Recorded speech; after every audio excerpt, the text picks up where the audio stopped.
வணக்கங்க. இன்றைக்கி நம்ம கூட்டு குடும்ப சமையலில் வந்து உருளைக்கிழங்கு காளான் வச்சு தான் வந்து ஒரு வறுவல் செய்ய போகிறோம். வாங்க அதை எப்படி செய்யலான்னு பார்க்கலாம். வாங்க. நான் ஒரு வடச்சட்டி வச்சு எண்ணெய் ஊற்றியிருக்கிறேன். சோம்பு தாளிச்சிக்கலாங்க. சின்ன வெங்காயம், வரமிளகாய், கருவேப்பிலை, தக்காளி பழம், இஞ்சி பூண்டு பேஸ்ட்டு, உப்பு, மட்டன் மசாலா, மிளகாத்தூள், மஞ்சத்தூள், பொடியாக நறுக்குன்னு உருளைக்கிழங்கு நான் தோல் சீவிட்டு தான் போடுறேன்.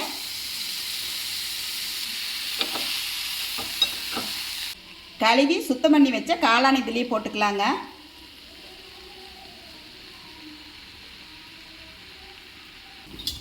பாருங்கள் எவ்வளோ நிறைய இருந்தது, எவ்வளோ கம்மியாகி வந்திருக்குது பாருங்கள்.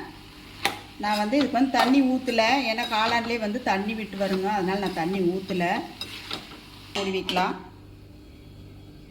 தட்டத்தை எடுத்து பார்த்துக்கலாங்க. காளான் உருளைக்கிழங்கு வறுவல் பாருங்கள் எவ்வளோ நல்லா இருக்குது.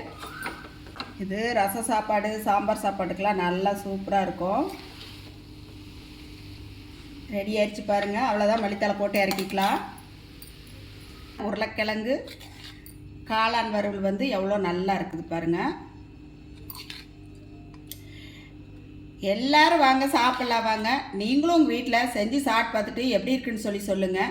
எங்கள் வீடியோ பிடிச்சிருந்தா லைக் பண்ணி ஷேர் பண்ணுங்கள். நன்றிங்க.